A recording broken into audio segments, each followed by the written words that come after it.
Halo, kita berjumpa lagi dalam manajemen kesuburan tanah pada pertemuan yang ketiga bersama saya.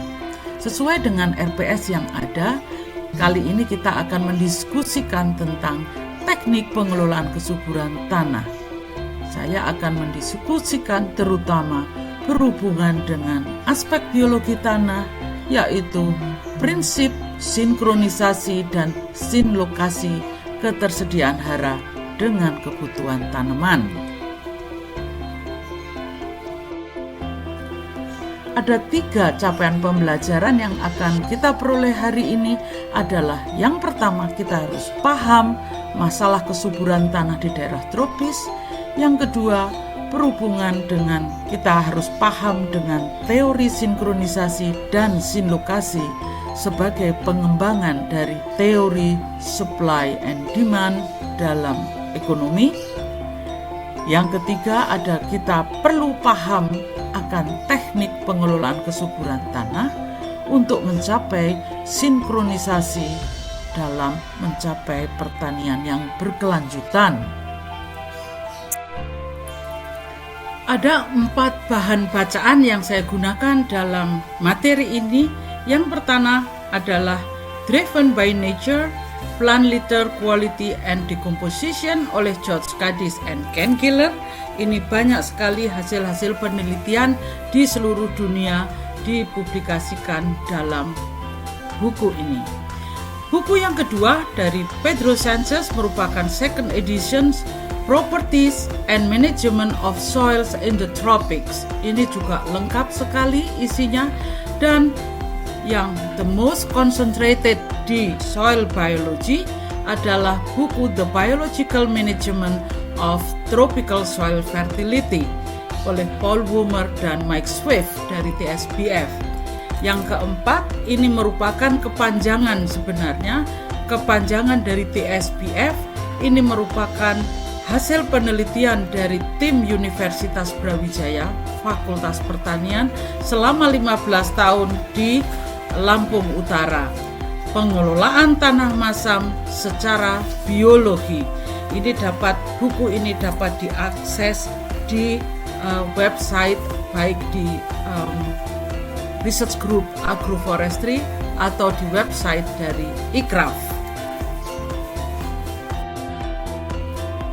Di dunia ini ada 4 gejala defisiensi yang berhubungan dengan 4 macam hara utama, yaitu N, P, K, dan S. Ini foto saya ambil dari buku Sanchez 2019. Sebenarnya ada 17 hara esensial dalam nutrisi tanaman. 3 diantaranya C, H, O diperoleh dari tanaman yang berasal dari udara dan dari dalam pori tanah. CHO, karbon, hidrogen, and oksigen. 14 macam lainnya diperoleh dari dalam tanah.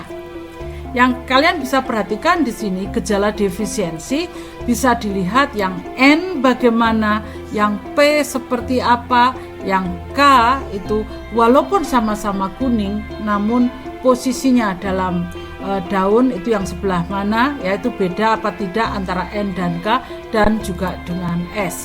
Ini 4 unsur hara esensial yang paling sering dijumpai masalah di lapangan. Sekarang petani selalu bertanya, mengapa produksi tanaman saya tidak meningkat? Walaupun saya sudah pupuk berkali-kali, tapi produksi tetap saja rendah. Mengapa kira-kira? Tolong direnungkan. Kita kembali ya ke mata kuliah dasar dulu dari dasar-dasar ilmu tanah. Untuk berbicara teori sinkronisasi ini kita perlu tahu, ingat dulu tentang the law of the minimum dari Justus von Liebig yang dikembangkan pada tahun 1840. Perhatikan di gambar sebelah kiri ini yang berhubungan dengan sumbu X-nya adalah unsur hara yang ditambahkan, yaitu N, NP, NPS, dan NPSZN. Kalau kita perhatikan N, di mana N yang menjadi pembatas, maka penambahan pupuk N akan meningkatkan produksi maksimum meningkat hingga saatnya mendatar. Ini yang garis yang pertama, N.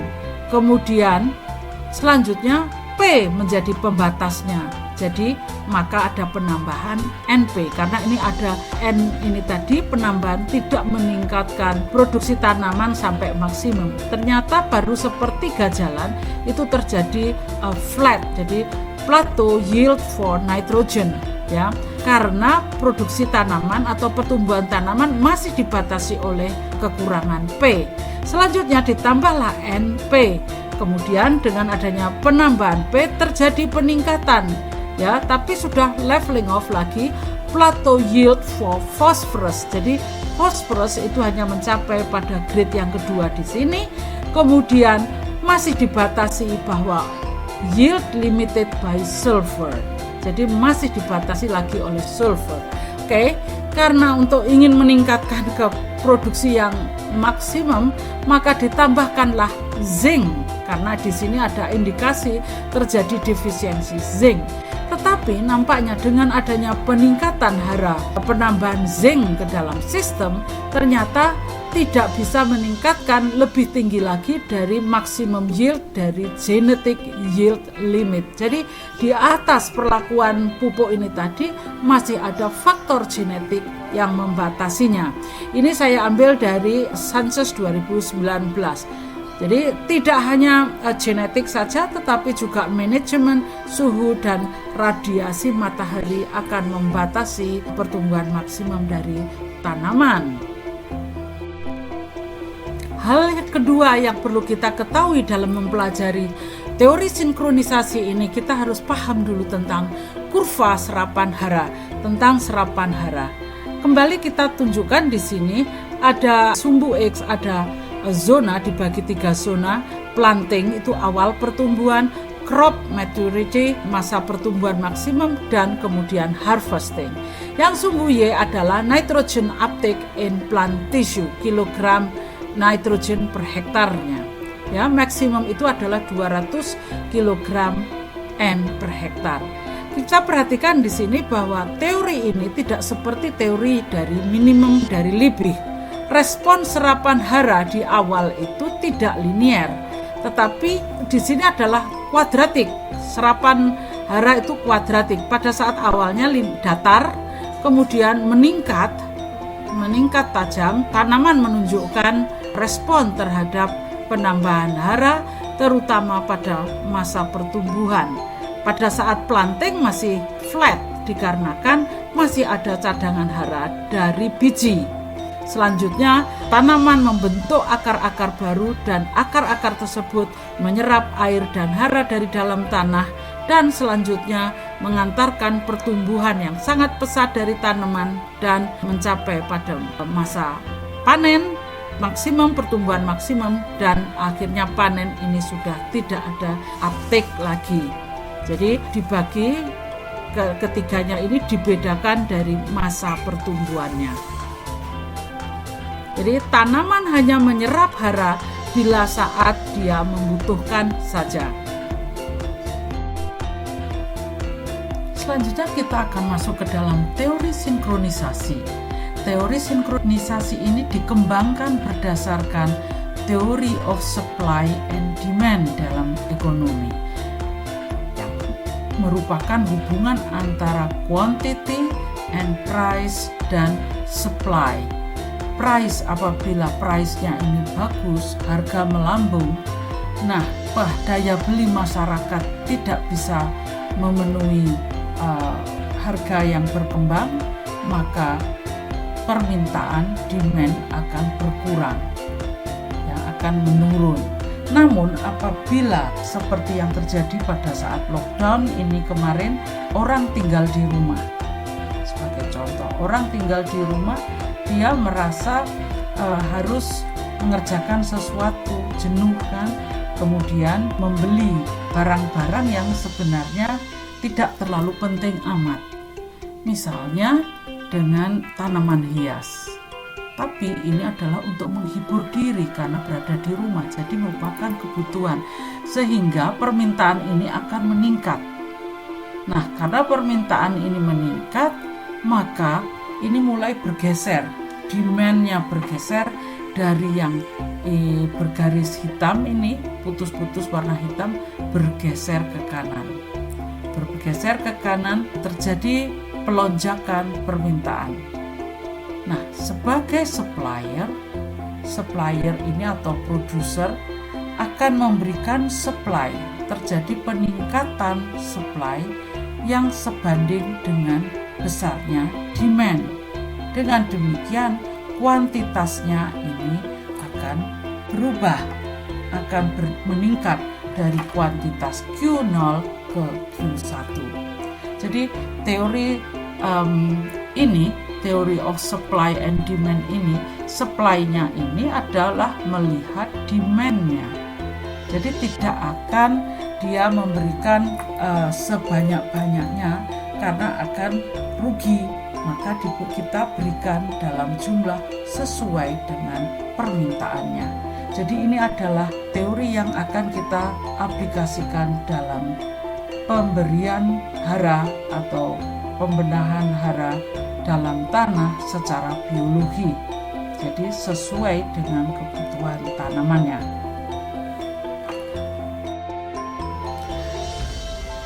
Bagaimana dengan teori of synchronization? Itu sebenarnya yang berdasar teori synchronization ini berdasarkan pada supply and demand. Jadi pada growing seasons-nya, itu yang gambar sebelah kiri, ini adalah generalized daily nitrogen uptake for annual crops. Ini yang gambar yang menukik tinggi ini adalah crop nitrogen uptake. Yang di sini ada low, medium, and high. Ya, pada saat kapan ada high uptake itu terjadi pada saat rapid grow. Nampaknya rapid grow ini berhubungan erat dengan semakin cepat, tentu saja dia membutuhkan N yang lebih banyak. Namun demikian, ini harus diperhatikan seberapa besar gapnya dengan supply dari N yang diberikan dari bahan organik. Ini pada saat growing season. Nah, kita lihat di sebelah kanan, ini adalah hubungan antara crop growth and total N demand. Yang biru ini adalah maximum uptake ya, jadi serapan hara, sedangkan yang merah itu adalah merupakan kurva kumulatif biomass. Ini dibagi menjadi 3 sumbu X-nya adalah time atau days, ya, dari waktu itu satuannya hari, sedangkan sebelah sumbu Y-nya adalah kumulatif N uptake-nya. Ya, jadi ada fase 1 slow N uptake, and fase 2 itu rapid N uptake, dan phase 3 itu N redistribution. Jadi ada redistribusi nitrogen slow or no uptake. Jadi pada fase ketiga ini lamban sekali atau tidak ada uptake pada saat uptake telah mencapai maksimum. Teori sinkronisasi yang dikembangkan oleh Swift dari TSBF pada tahun 1985 itu, apa itu sebenarnya sinkronisasi ini? Sinkroni artinya matching menurut waktu antara ketersediaan unsur hara dan kebutuhan tanaman akan unsur hara.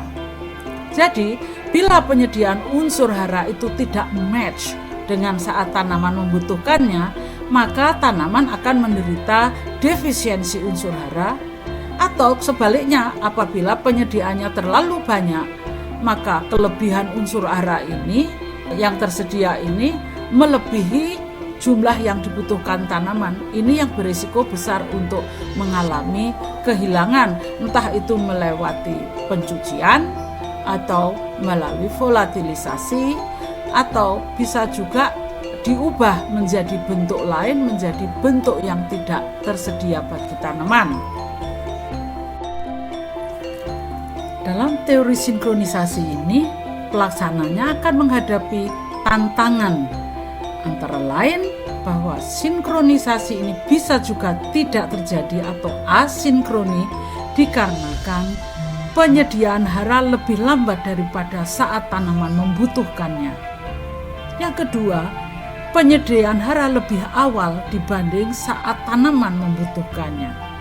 Jadi terjadi ketersediaan hara yang berlebihan, melebihi kebutuhan tanaman, sehingga hara yang berlebihan ini tadi akan berisiko besar untuk hilang, antara lain melalui leaching, volatilisasi, atau bisa juga yang tadinya tersedia berubah menjadi bentuk tidak tersedia dan berada di dalam tanah.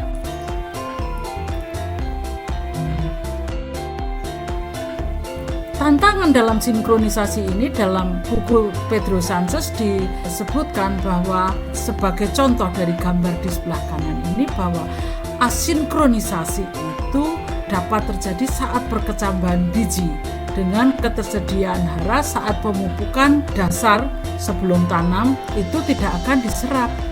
Penambahan hara pada saat awal tanam itu tidak akan diserap karena hara masih bisa diserap oleh tanaman atau kecambah dari biji yang ada. Dengan demikian akan terjadi berpeluang risiko leaching. Nah, untuk N juga akan rawan hilang tentu saja apabila ada penggenangan, terjadi proses denitrifikasi sehingga emisi N2O ke atmosfer atau NH3 bila pH-nya itu tinggi. Jadi dengan adanya fertilizer side dressing, dengan adanya penambahan fertilizer ini terjadi total available nitrogen in soil from fertilizer dalam jumlah besar. Ini yang menukik tinggi ini telah melebihi kebutuhan N yang dibutuhkan oleh tanaman, sehingga ini tidak ada gunanya lagi. Ditambahkan meningkat pun tidak akan meningkatkan serapan N dan produksi biomas. Ini akan menghilang pada saat crop maturity, pada saat tanaman itu mengalami pemasakan, panen, maka serapan ini juga akan berkurang. Kita lanjut dengan sinkronisasi. Ini yang pada intinya merupakan hubungan antar kualitas resah, lingkungan tanah, dan opsi manajemen oleh petani. Ini saya kutip dari buku TSPF dari Woomer dan Swift tahun 1994. Pada intinya ada 4 hal yang harus diperhatikan, yaitu dalam sinkronisasi adalah memilih jenis bahan yang tepat, mengatur waktu ketersediaannya, menentukan letaknya yang tepat, serta memilih strategi manajemen yang tepat. Dengan demikian akan dikeluarkan atau akan dihasilkan opsi untuk meningkatkan efisiensi serapan hara dengan jalan memperbaiki manajemen masukan seresah dan input organik lainnya. Jadi pada intinya dari keempat ini tadi bisa didukung efisiensi dalam hal apa? Yang pertama, dari teori sinkroni tadi akan diperoleh 4 efisiensi, macam efisiensi, yaitu uptake efisiensi, yaitu uptake hara dari biji, pupuk organik atau anorganik yang ditambahkan. Sedangkan yang kedua adalah physiological efficiency, itu adalah meningkatkan redistribusi hara secara internal selama pertumbuhan dan produksi. Jadi ini dari pendekatan fisiologi. Yang ketiga, adanya proses-proses yang menyebabkan adanya heterogenitas suplai hara secara spasial. Misalnya karena adanya erosi, pengendapan hara ke tempat lain, ini akan menyebabkan perubahan atau menyebabkan spot-spot kondisi tanah dalam lahan yang sama yang berbeda satu dengan lainnya. Yang keempat adalah berhubungan dengan economic efficiency, di mana pengangkutan panen yang berarti mengangkut biomasa, berarti mengangkut hara keluar dari plot. Oleh karena itu perlu ada penggantian hara melalui pupuk dan atau selain dari pupuk bisa juga dari, bukan hanya pupuk kimia, maksud saya bisa juga dari pupuk kompos atau yang lainnya. Dari teori sinkroni, sebenarnya masih ada lagi yang harus diperhatikan yang bisa membantu meningkatkan efisiensi serapan hara adalah sinlokasi dari aplikasi pupuk. Jadi sebenarnya kalau kita perhatikan sinkronisasi itu adalah yang berhubungan dengan matching waktu. Ini adalah dari gambar skema yang di atas, di mana yang sumbu Y-nya adalah hara tersedia, sedangkan yang garis putus-putus ini menggambarkan serapan hara oleh tanaman. Artinya ini adalah kebutuhan tanaman, jadi sudah ada demand dari tanaman. Sedangkan yang mineralisasi ini supply. Mineralisasi lebih cepat dari serapannya, sehingga ini ada gap yang cukup besar. Ini berpeluang bagi N atau hara yang lainnya hilang tercuci melalui lapisan-lapisan yang bebas, yang tidak tertutup oleh seresah, atau hilang melalui penguapan. Pada bagian diagram yang kedua di bawah, ini yang berhubungan dengan teori sinlokasi yang berhubungan dengan matching tempatnya. Pada bagian ini di mana akar-akar tanaman, ya, jadi ini berhubungan dengan kedalaman perakaran. Kalau kita menanam beraneka macam tumbuhan atau tanaman, maka akarnya menyebar berbeda-beda. Apabila ada hara yang lolos, yang tidak terserap seluruhnya oleh tanaman pokok, akan lolos ke lapisan bawah.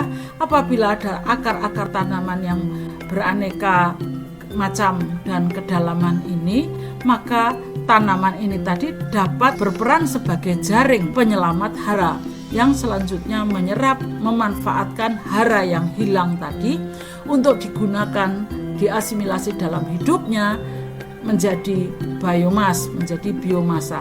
Pada saatnya biomasa akan gugur sebagai seresah masuk ke permukaan tanah. Di permukaan tanah kembali bahan organik ini tadi dengan nitrogen atau hara yang diambil dari lapisan bawah akibat pencucian tadi akan kembali masuk ke dalam tanah dan tersedia bagi tanaman.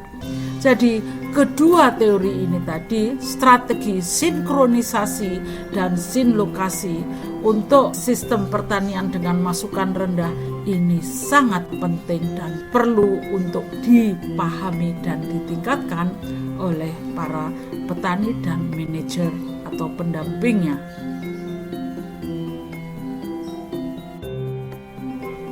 Bagaimana? Tadi ada pertanyaannya. Bagaimana kita mengatur sinkronisasi dalam lahan kita? Sebenarnya berhubungan dengan pemilihan bahan organik tadi yang berkualitas tinggi, sedang atau rendah, yang tunggal atau bermacam-macam. Kita lihat yang pertama adalah kualitas bahan organik tinggi, ini yang nomor 1 ini. Di sini serapannya itu akan tanaman yang ditanam ini tidak cepat pertumbuhannya tetapi lambat. Sedangkan mineralisasi atau penyediaan supply N itu lebih cepat daripada serapannya. Sehingga banyak sekali unsur hara yang berada di zona hijau ini akan berpeluang besar hilang masuk ke lapisan bawah.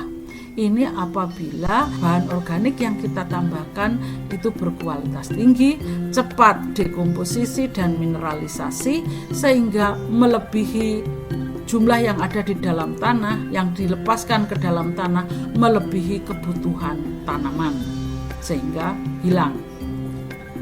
Kondisi yang kedua adalah memasukkan kualitas bahan organik rendah saja. Bagaimana kalau bahan organik rendah? Ini kita perhatikan yang serapan ini ya, yang sebelah sini, ini adalah yang berhubungan dengan demand-nya. Demand-nya ini tinggi, tetapi mineralisasinya, supply-nya lamban. Jadi sama dengan kalau ada demand selama pandemi ini, ya banyak sudah permintaan, tetapi karena adanya PSBB, karena adanya lockdown dan sebagainya, sehingga supply itu ada tetapi supply-nya itu lambat atau terhambat. Dengan demikian banyak orang menderita kelaparan. Sama dengan tanaman ini, terjadilah defisiensi atau kahat hara. Kondisi ketiga, bagaimana kalau bahan organik yang kita masukkan itu berkualitas tinggi dicampur dengan yang berkualitas rendah. Yang berkualitas tinggi ini ya, sumbu X-nya ini adalah dengan waktu. Pada saat tanaman membutuhkan ada demand. Terus kemudian mineralization itu adalah supply. Supply and demand itu match. Jadi hampir bersamaan. Jadi pada saat tanaman butuh, pas luwe, pas ono, pas lapar, pas ada hidangan. Ya. Jadi dengan sendirinya akan lebih efektif, lebih efisien, tidak banyak hara yang hilang. Nah, kalau yang tanpa penambahan bahan organik bagaimana nasibnya? Kita perhatikan garis putus-putus itu adalah demand-nya. Pada saat awalnya masih ada bahan organik yang ada di dalam tanah dan juga dari biji, sehingga ada pelepasan, ada supply. Namun demikian di tengah jalan dari pertumbuhan tanaman ini makanannya nggak cukup, jadi nggak sampai di tempat, hanya sampai di tengah-tengah saja sudah habis, sehingga tanaman yang tadinya tumbuh antusiastik, bersemangat, tapi di tengah-tengah tahu-tahu habis, kehabisan energi, sehingga dia mengalami kahadhara. Pada kondisi ini maka produksi tentu saja tidak akan tercapai.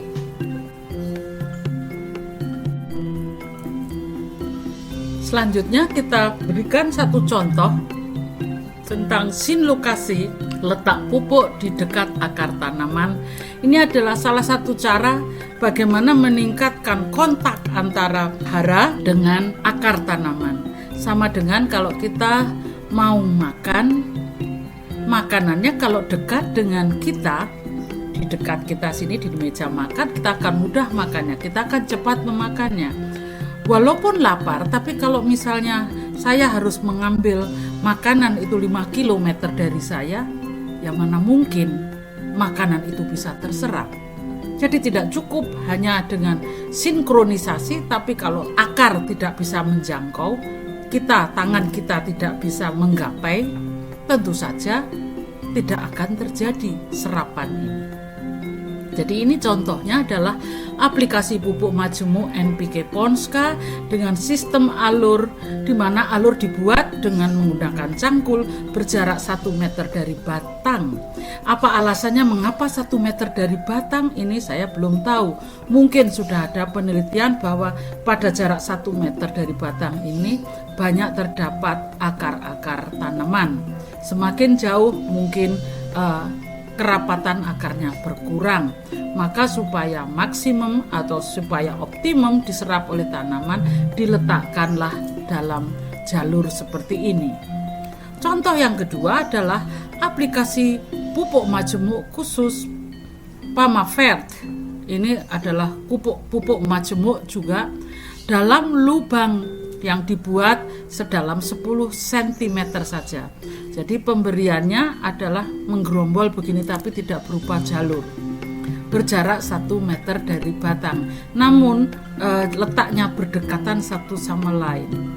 Sama saja, ini justru kalau seperti ini mungkin pola perakarannya itu tidak memanjang seperti yang terjadi pada contoh di sebelah kiri.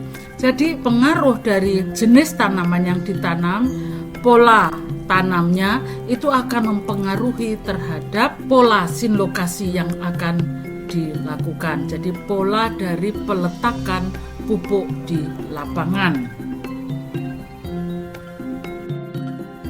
Ini adalah satu contoh yang bisa mendemonstrasikan antara serapan ya. Jadi ini yang sumbu X-nya adalah waktu serapan, sumbu Y-nya adalah serapan N15 dari 2 jenis tanaman yaitu Peltophorum dan Gliricidia. Maksud saya ini pohon Peltophorum dan Gliricidia.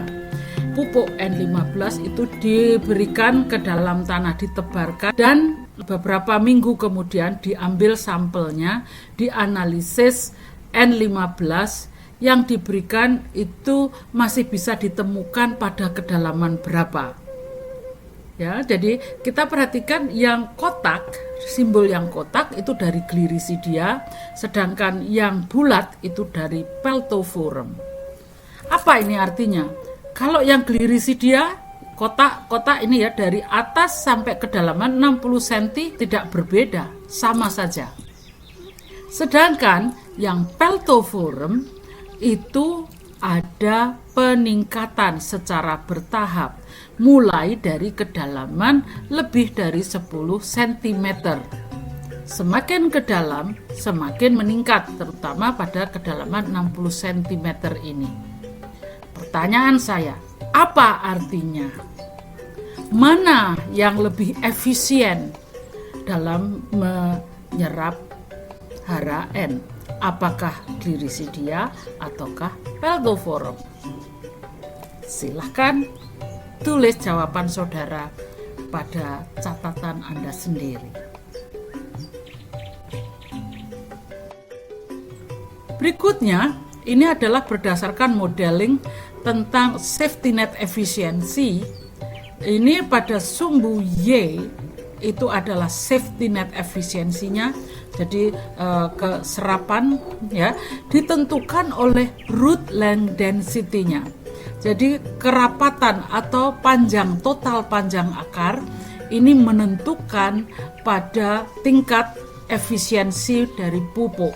Jadi yang pada bagian yang sebelah kiri ini adalah Peltophorum pada kedalaman 40 sampai 60. Yang kedua adalah Gliricidia pada 10 cm, dan yang ketiga adalah maize dengan kedalaman 0 sampai 10 saja ya, dengan root length density setengah cm per cm kubik itu dibutuhkan untuk oleh maize untuk mendapatkan 40 sampai 50% di sini ya. Kalau maize dia membutuhkan akar lebih banyak di bagian atas. Jadi safety net efisiensi itu maksimum hanya 80%. Dicapai saat akar tertinggi, LRV akar itu tertinggi.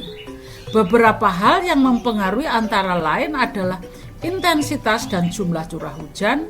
Apabila jumlah hujannya terlalu tinggi, perakarannya tidak terlalu intensif, maka jumlah hara yang tercuci pun juga semakin banyak. Yang kedua, yang mempengaruhi adalah jumlah dan kualitas masukan pupuk atau seresah. Dan yang ketiga, berhubungan dengan opsi manajemen yang ada, yaitu bermain-main dalam pengaturan dosis, waktu, dan cara pemberiannya. Ya, jadi dari sini bahwa pemilihan jenis tanaman dan upaya merawat tanah untuk mendukung memberikan habitat yang cocok untuk perkembangan akar tanaman itu adalah kunci dari keberhasilan safety net dari tanaman yang ada dalam sistem masukan rendah seperti ini.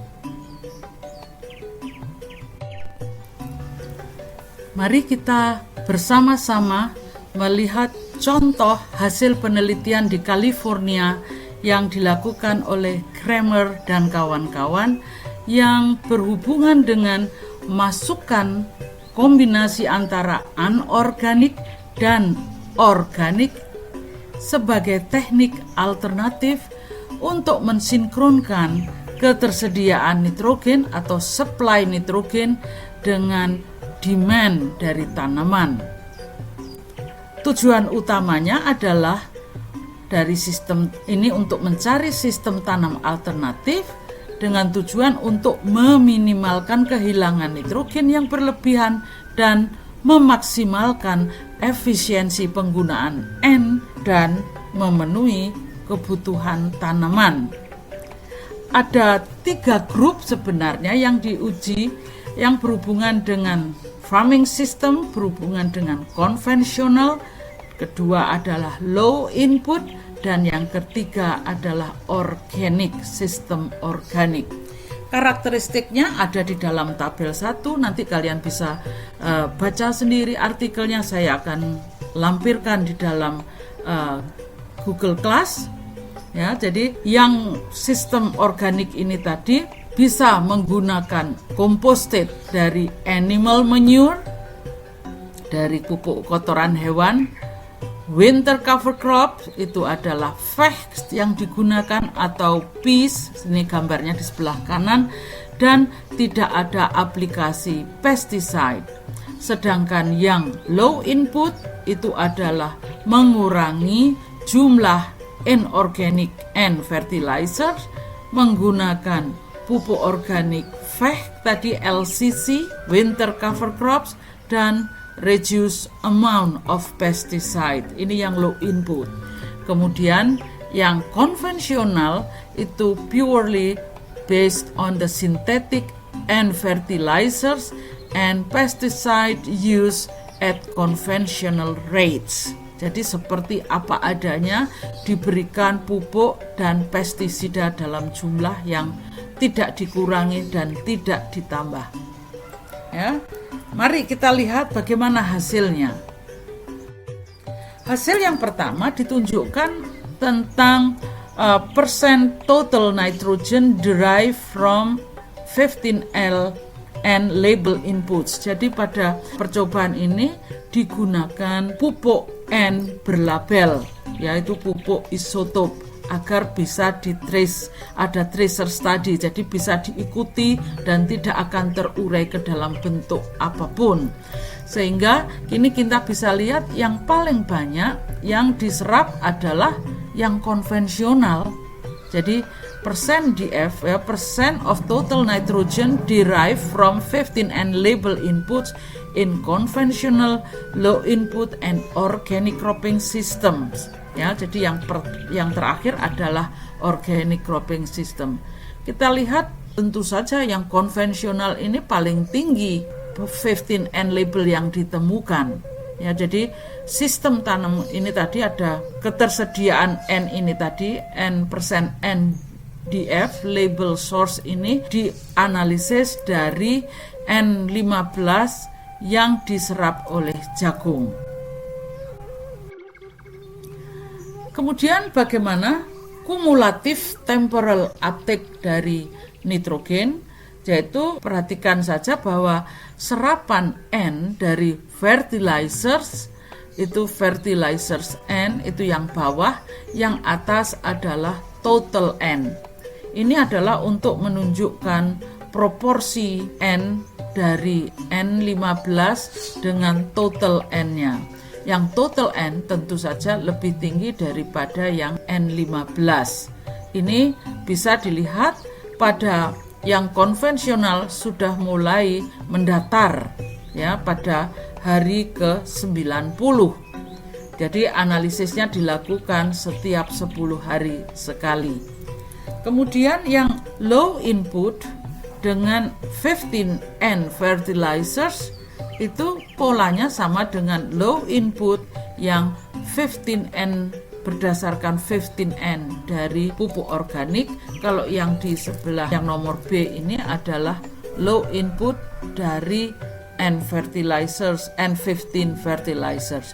Sedangkan yang D, grup D itu adalah pola tanam sistem organik yang dengan menggunakan 15N dari VEH, dari peas atau dari LCC.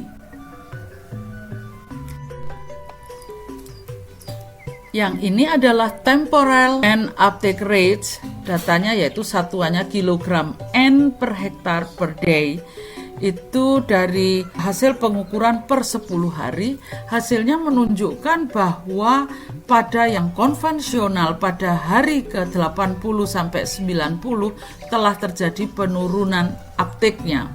Kilogram N per hektar per day-nya itu sudah turun, sedangkan yang lainnya, yang organik, yang low input itu juga sudah mulai menurun, cuman tidak sedrastis yang konvensional, sedangkan yang organik itu masih terus terjadi peningkatan.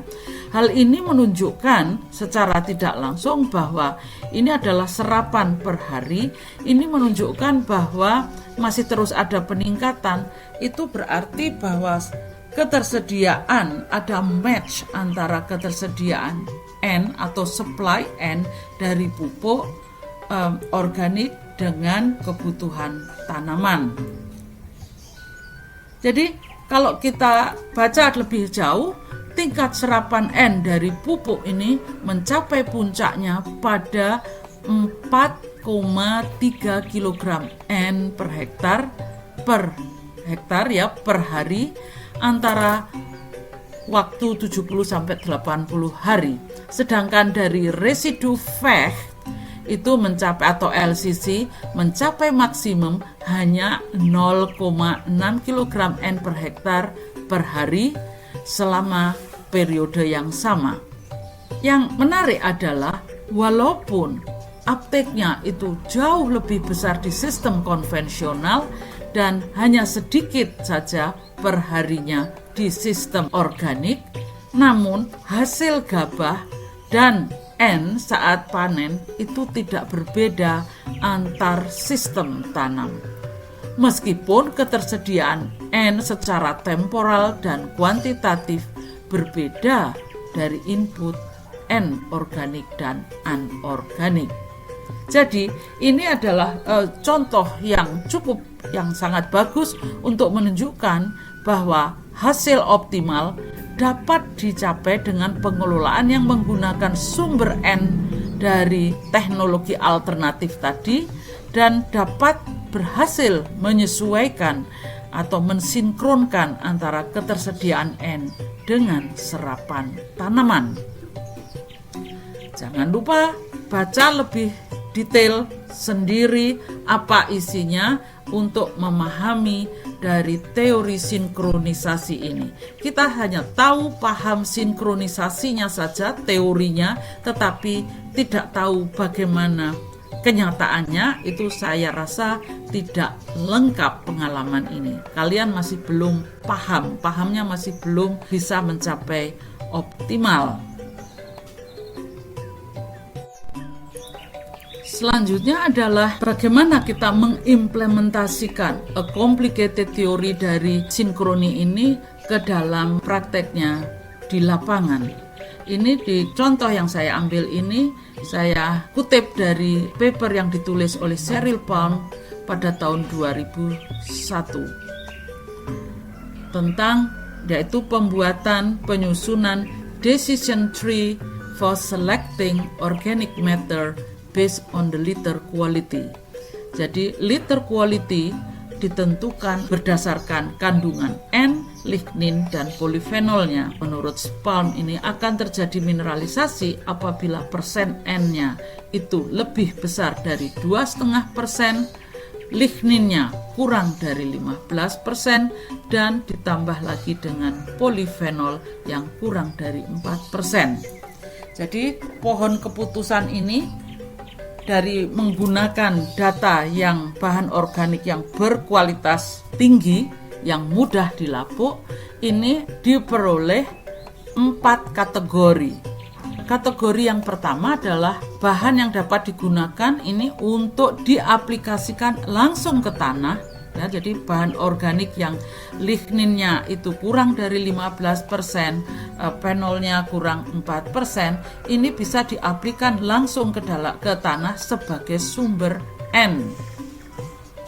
Yang kedua, ini adalah bila pencampurannya dengan fertilizers, dengan pupuk dan high quality materials. Artinya bisa dicampur dengan sedikit pupuk dan bahan organik lainnya yang berkualitas tinggi. Tujuannya adalah untuk segera menyiapkan pelepasan N.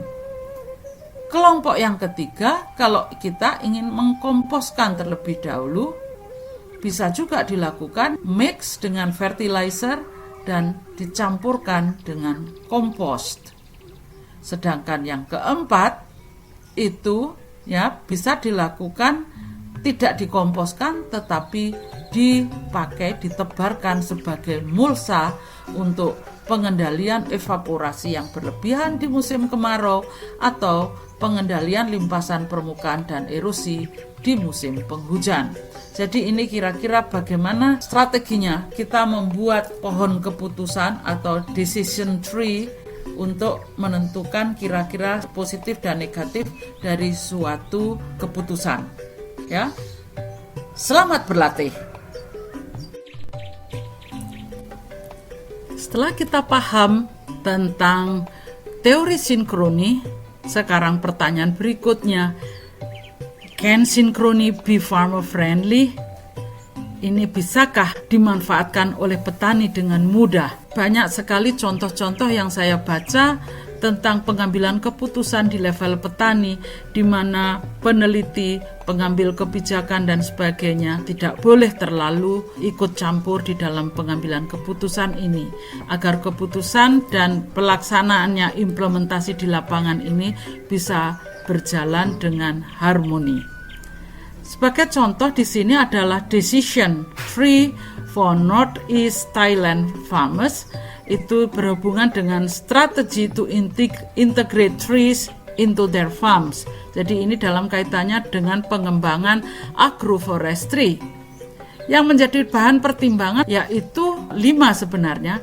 Yang pertama adalah jaraknya, distance from community forest. Ini adalah petani dari hutan kemasyarakatan. Plotnya itu jaraknya berapa jauh dari community forest? Apakah dekat atau berjauhan? Kalau sudah demikian, dibedakan lagi apa macam terrainnya, macam lahannya, apakah more upland atau lowland, lahan kering atau lahan basah. Setelah itu, di lahan banyak sekali, di landscape banyak sekali macamnya, baik dari segi ukurannya maupun dari planting strateginya. Dari ukurannya itu dibedakan ukuran kecil dan ukuran besar. Ternyata ini juga mempengaruhi terhadap strategi penanaman pohonnya. Apabila daerahnya itu adalah upland dan itu berdekatan dengan community forest, maka planting strategi ini dilakukan dengan menanam sedikit pohon, tidak terlalu banyak, di upland field and field shelter. Jadi di lahan pertanian bersama-sama dengan tanaman semusim, ataukah di tanaman-tanaman sebagai penaung, field shelter. Jadi sebagai windbreak atau sebagai lahan woodlot ya. Woodlot itu adalah lahan berbasis pepohonan. Yang kedua, kalau terlalu small ukurannya, walaupun itu upland dan itu berdekatan, mereka tidak akan mengambil, tidak akan menanam pohon di lahannya. Karena mereka sangat, dari culture Thailand itu masih rice minded. Selanjutnya, apabila lowland itu dari ukuran large, ukuran besar, itu plant a few trees in paddy field agroecosystem. Jadi itu ditanam sedikit pohon-pohonan di paddy field agroecosystem. Misalnya sebagai pagar atau yang di teras-teras, itu yang sering saya jumpai. Bahkan kadang-kadang ada mangga, ada nyiur atau kelapa yang ditanam di pematang-pematang sawah.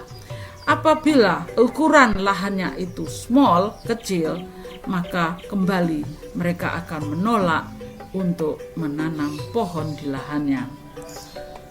Sekarang bagaimana? Kelompok yang kedua dari hasil survei ini pada jarak jauh dari community forest, artinya dari rumah mereka atau dari kompon mereka, yang untuk upland ini kering ya, daerah lahan kering upland, tak ada hujan, itu yang dibedakan kembali large and small. Kembali kalau large, besar, plants many trees in upland field agroecosystem. Jadi kembali nampaknya ukuran dan upland ini yang menentukan keputusan petani mau menerima menyisipkan pohon di antara tanaman pokoknya. Kalau misalnya ukurannya terlalu kecil, hanya menanam beberapa pohon, terutama untuk naungan, untuk berteduh dan sebagainya. Sebaliknya, kalau itu di lowland untuk ukuran plotnya besar, maka kembali sama, ukuran besar mau menerima pohon ditanam di padi agroekosistemnya. Tetapi kalau small, plants a few trees in shelter area in the field. Jadi yang agak terlindungi itu mereka mau menanam sedikit pohon. Jadi ukuran plot ini menentukan jumlah dan jenis pohon yang ditanam. Ya, jadi ini berbeda. Kalau jaraknya jauh, mereka mau menanam pohon-pohonan walaupun plotnya kecil dalam jumlah sedikit, ya, sebagai tempat berteduh atau berlindung atau tempat menyimpan sesuatu. Kadang-kadang memanfaatkan pohon di lahan demikian sangat bermanfaat. Tetapi apabila jaraknya berdekatan dengan tempat tinggalnya, menanam pohon, menyisipkan pohon di dalam lahan pertanian itu kecil sekali. Jadi mereka masih berfokus pada rice. Tapi kalau jauh tempatnya, mereka padi agroekosistem ini masih memungkinkan, masih mau lebih menerima pohon-pohonan masuk di dalam sistem pertaniannya. Sebagai salah satu contoh case study dari studi selama 15 tahun di Lampung Utara, ini tanah masam di lahan agroforestry. Pertanyaannya, bagaimana mengurangi kehilangan N ke lapisan bawah melalui leaching? Yang pertama adalah dengan jalan menyusun safety nets, yaitu dengan menebar berbagai macam akar tanaman dengan kedalaman dan kerapatan yang berbeda-beda. Yang kedua adalah dengan mengatur nutrient availability-nya, yang tujuannya adalah to synchronize and mineralization and plant demand-nya. Jadi antara demand dan supply ini harus match dengan jalan mengatur berbagai kualitas dari masukan seresahnya. Yang kedua bisa juga dengan tidak hanya pada liternya, tetapi pada pemberian fertilizers yang diberikan dengan bertahap. Di sini guna meningkatkan serapan di lapisan bawah, diharapkan tanaman yang berperakaran dalam, terutama apabila kita bekerja pada lahan pertanian, sistem ini dinamakan sistem agroforestry. Penanaman pohon, aneka macam pohon baik jenisnya maupun umurnya yang berbeda dan juga tumbuhan di bawahnya dalam satu bidang yang sama atau pada bidang yang pada waktu yang berbeda ataupun bersamaan. Ini biasa sistemnya dinamakan sistem agroforestry. Penanaman ini dilakukan oleh manusia, oleh petani tentunya. Nah, di dalam pencampuran ini terdapat interaksi antar pohon-pohonan dengan tanah dan dengan tanaman yang tumbuh di bawahnya. Kalau kita lihat di sebelah kiri pojok atas, ini ada efek yang interaksi yang menunjukkan positive complementary, itu yang menguntungkan.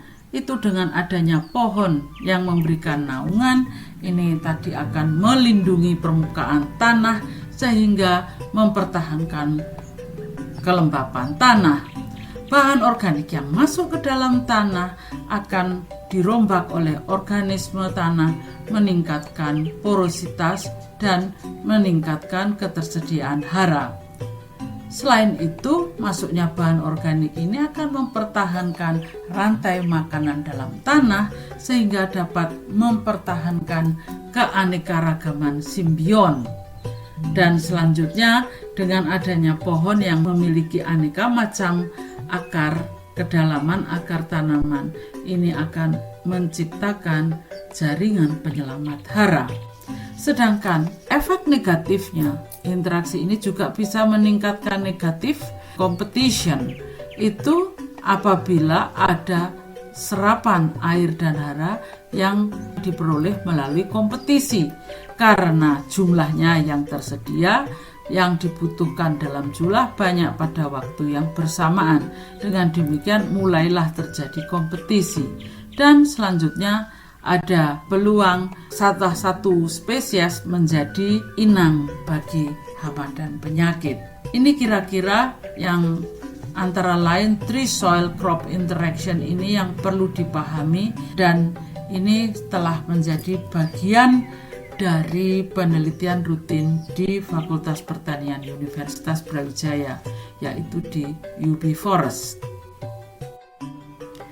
Ini adalah contoh bagaimana mahasiswa S1, ini kakak tingkatmu sekarang sudah jadi bos.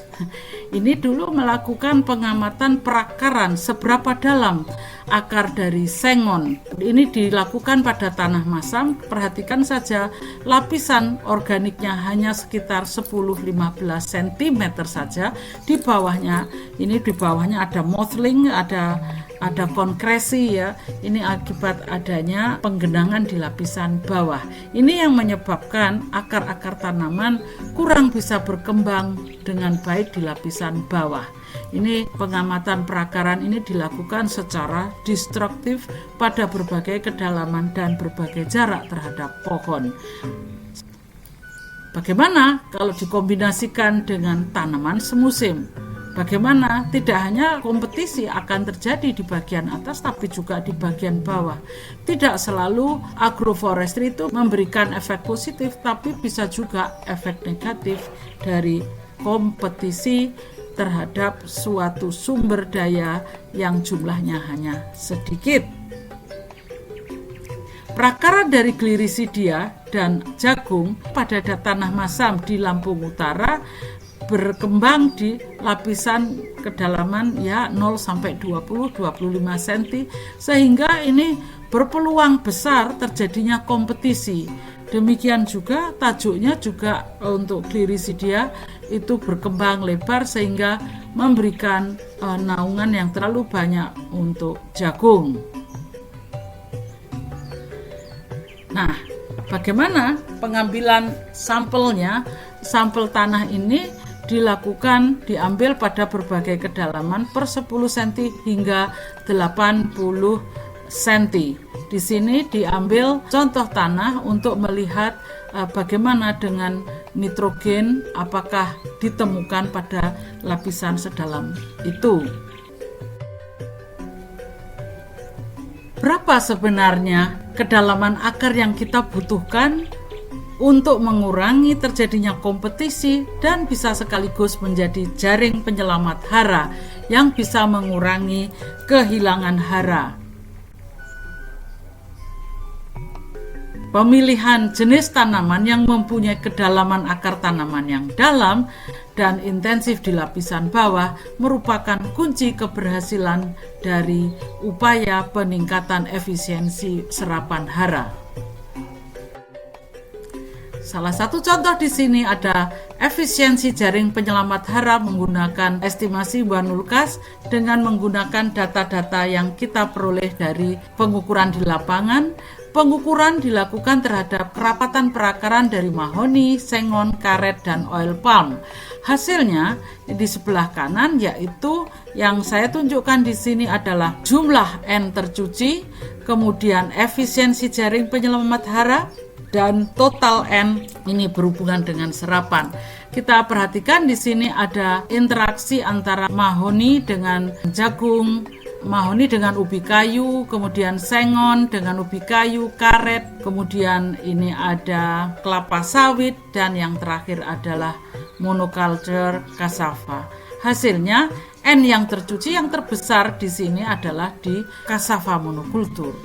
Sedangkan bagaimana efisiensi jerapan jaring penyelamat haranya, artinya ini berapa persen N yang diambil yang bisa ditemukan kembali di dalam jaringan tanaman.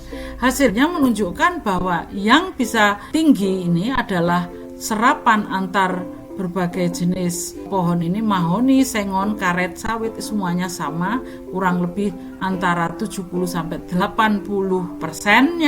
sedangkan cassava monokultur hanya bisa di efisiensi jaring penyelamat haranya hanya sekitar 40% saja. Nah, bagaimana dengan total serapan N yang ada di dalam kelima jenis tanaman tadi? Hasilnya menunjukkan bahwa cassava monokultur yang terendah, sedangkan kombinasi dengan pohon menunjukkan serapan yang lebih besar. Ini adalah hasil yang kita peroleh dari Lampung Utara. Jadi, dari Lampung Utara ini saya simpulkan bahwa safety net efisiensinya untuk monokultur itu cassava monokultur 39%, sedangkan untuk pohon itu sekitar 70%. Jadi cukup signifikan perbedaannya yang intercropping dengan yang monocropping. Sebagai kesimpulan dari teori sinkronisasi yang kita bahas pagi ini, bahwa efisiensi jaring penyelamat hara dalam sistem agroforestry lebih besar daripada sistem monokultur. Efisiensi jaring penyelamat hara ditentukan tidak hanya oleh kedalaman perakaran, tetapi juga oleh ketersediaan hara dan serapan tanaman. Sebagai akhir dari pertemuan kita kali ini, akan saya sampaikan di sini bahwa TSBF telah menaruh 12 hipotesis sinkroni.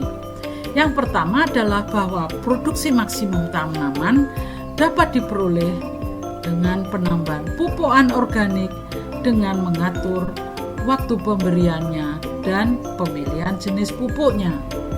Ya, kemudian pada lingkungan yang bermasalah, misalnya dengan leaching atau adanya denitrifikasi, serapan N pada saat awal pertumbuhan dapat diberikan dengan dosis N yang rendah sehingga terjadi imobilisasi, dan hal ini akan menguntungkan karena N akan dilepaskan belakangan.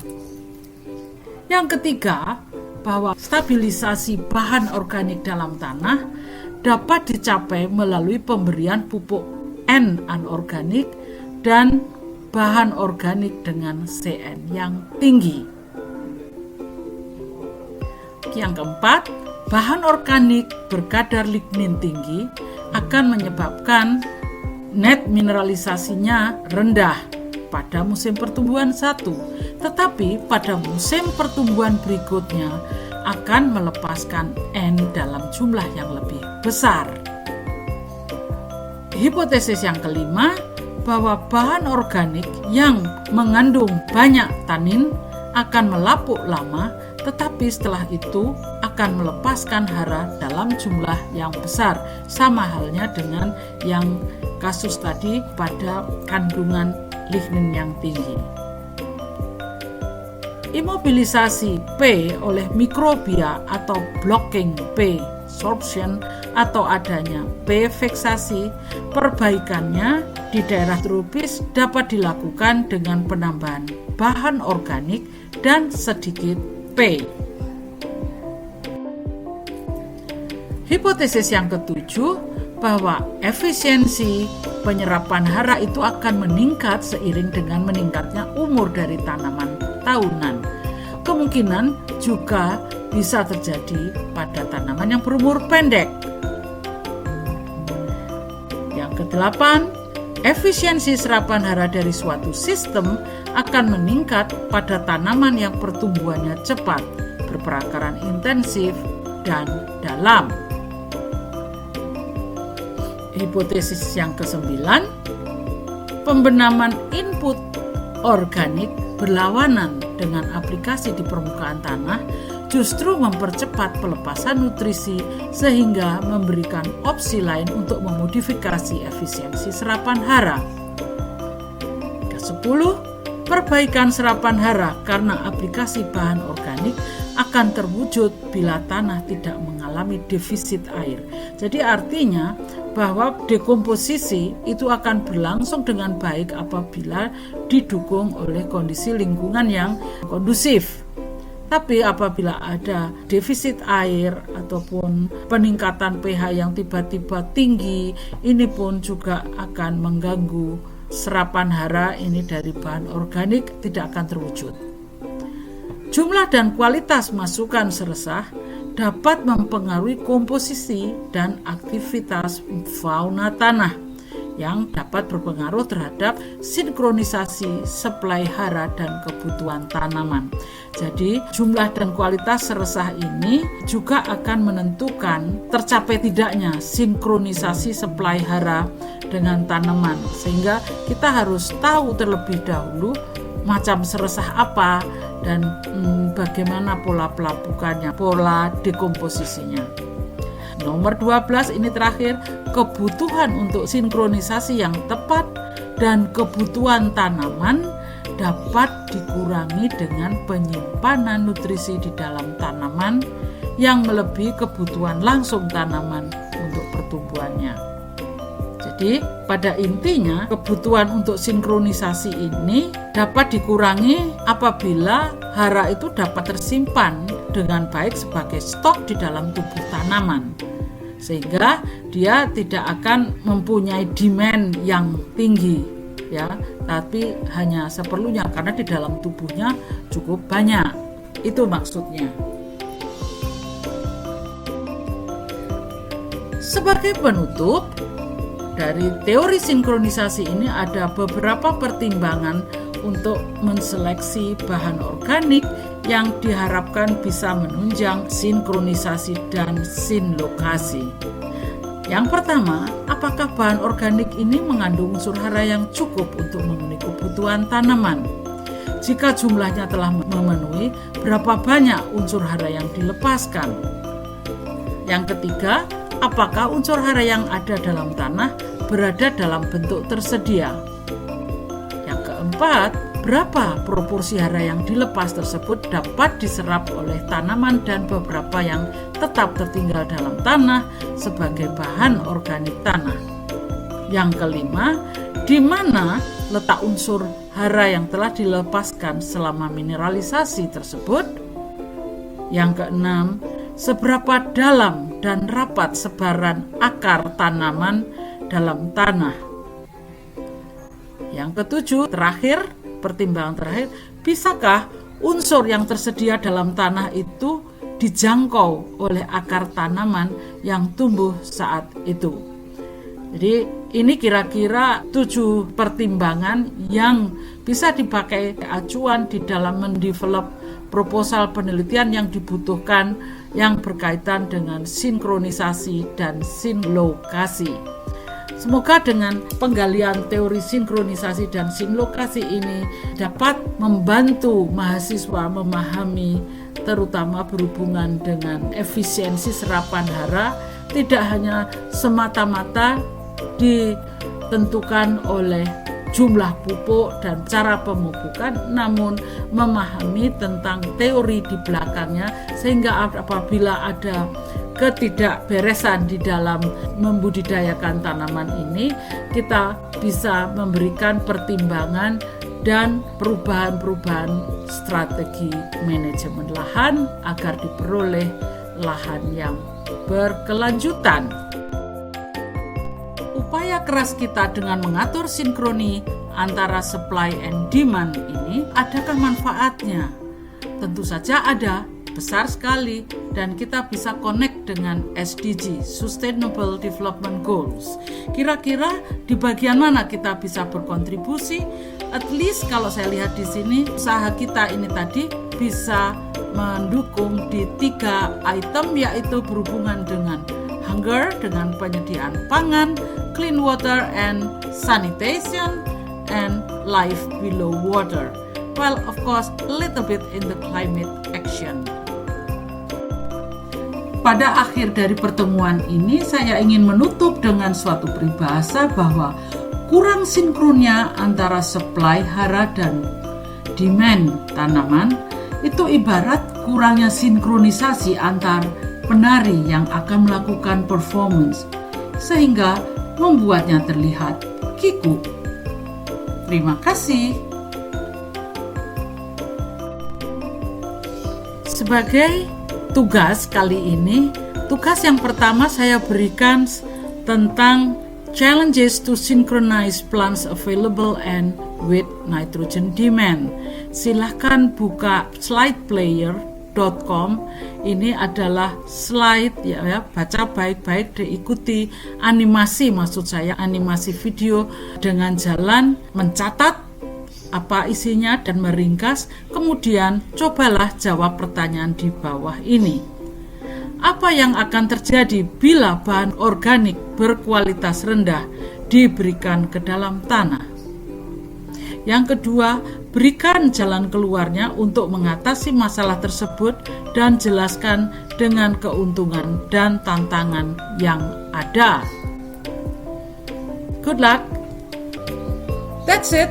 Terima kasih banyak. Wassalamualaikum warahmatullahi wabarakatuh.